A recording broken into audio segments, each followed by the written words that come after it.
Okay, so I'm just gonna go over real quick the toe yoga that we did today. First, we just started out by mobilizing our toes, and actually, I'm gonna grab a ball. So you can do this at home. You can use, here's a tennis ball, and here's what's called a pinky ball. It's just a high bounce pinky ball. They're like a couple bucks for like a few on Amazon, and I like them because they're not quite as firm as a yoga tune-up ball, but they're still kind of firm, kind of squishy. So, and tennis balls are fine too. They're a little hard for me, so I prefer these. And basically all we're gonna do just for this kind of class-ish video is just kind of roll it up and down the foot a few times. I'm not gonna do it probably as long as I would. And you can do this as much as you want, but you want to get basically the inside arch of the foot as well as kind of more the outside of the foot too. So you're just going to kind of go up and down here, rolling along the foot. You can also then put it at the ball of the feet, the toes, and just kind of stretch. This is a little more tricky because it will escape from you, but kind of stretch the toes on it. This is where you might notice that some toes like to do their own thing. They don't want to listen to you. Good. You can also just go across the feet this way at the ball of your foot. Good. Some people really like to push into the heel. If you ever have like plantar fasciitis, this can feel really nice. Lifting toes. Good. And then maybe pushing into the ball of the foot, even firmer, and going side to side. So laterally this way at the ball of the foot. Good. Once you've rolled out the foot, imagine we did it on both sides. I like to do one foot first. Take a second first, standing, and just notice how much more, maybe your right foot is kind of tingling. It feels kind of nice. Feels more active than or just not active, but like actually more relaxed than the other foot. And then from there, we're gonna do the exercises. So I'm gonna show you, that's one way to warm up the foot. Actually, I'm gonna show you a second way. The second way is manually taking your hand. So you're gonna cross your leg over the other leg. And you're gonna very slowly and gently place your fingers in between your toes. So they don't have to be like at the very bottom here. So we're working on spreading the toes apart this way, finding more of a splay. The more you get used to this kind of position, the more kind of into the bottoms of the toes you can go. But you can start really gently and just come at the top. So there's, because sometimes it can be really uncomfortable. If you're not used to like being like really clasped with your toes, it can be pretty uncomfortable. And then from there, you're just gonna move the toes, flexing and extending. You can kind of rotate the whole foot with it, holding onto the heel and just kind of moving the forefoot around, just kind of giving it some love. You can add in massage, so kind of keeping this in here, right? So keeping the fingers interlaced with the toes here. You can massage the bottoms of the feet. And then you can also massage in between the metatarsals, in between these bones here. And you'll find where it's kind of meaty versus where the bone is. And you can just kind of rub and massage, kind of find space there.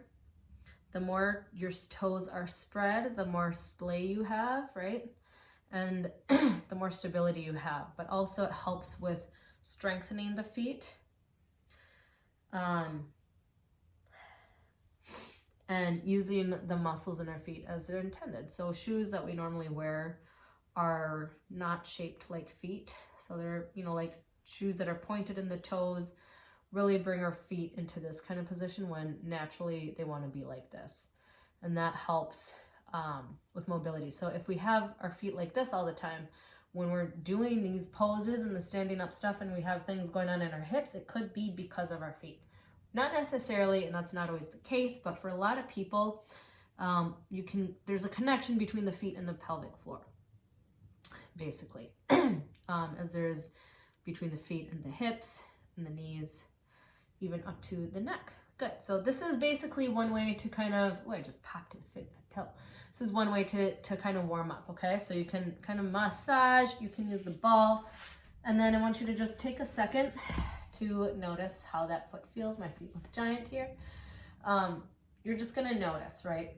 Notice there's like more circulation happening in the feet, and then you're gonna come and do the yoga part. So I'm just gonna show you one foot at a time. The first exercise you did was lift up all 5 toes, and ideally the whole bottom of the foot is staying on the floor. So in my case, in order for me to get my right pinky toe off the floor, my right outside of my foot wants to come off the floor as well. So I have to pay a lot of attention personally in order to keep that connected to the floor. So my right pinky toe doesn't come up all as much as I'd like, but you know, we're all working on it. And then from there, I'm gonna bring my toes to the floor, leaving the big toe up, and then my baby toes come off, and my big toe comes down. And I'm going slow, trying to keep this toe from wanting to come inward. And you might notice, right? So if I'm looking at my foot just standing, I don't supinate, which is here, and I don't pronate, which is here. I'm pretty neutral anyway, but lifting this strengthening here is really gonna strengthen the arch here. So this is really great for just general foot strength and toe mobility. And then working on keeping that toe coming again up this way versus moving inward. Good. And you can repeat that, I don't know, high reps usually. So maybe like 10 times. Toe down, big toe down, little toes up, vice versa. Good. Good. And then you're going to go check in with yourself. So like after you've done that exercise, I'm feeling a lot of action here in my calves, which is fine. Now I'm going to show you the other exercise on my other foot. So the other exercise would be lift up all my toes. Again, try and keep the whole tripod of the foot. So basically here, here, and here connected to the floor. And lift up all the toes, and then you spread them apart as you also are reaching them away. So I'm lifting my toes up off the floor. My pinkies hate coming off the floor. And I spread my toes. Pinky and big toe usually go down first, as I'm also reaching them toward the floor. Good. So you're just going to keep going. Again, higher reps. Notice, again, like where else you're feeling this in your body. Okay. Just a few more times. So these are the 2 moves that we did in class today. And then when we're standing, you can just practice spreading the toes wide and hanging out there and seeing how that feels. Like how much action has to happen in the rest of your legs to get your toes to splay wide. And that's it. That's a kind of a long video for just a couple exercises, but I just wanted to show you kind of ways that you can warm up your feet in addition to strengthening. So enjoy.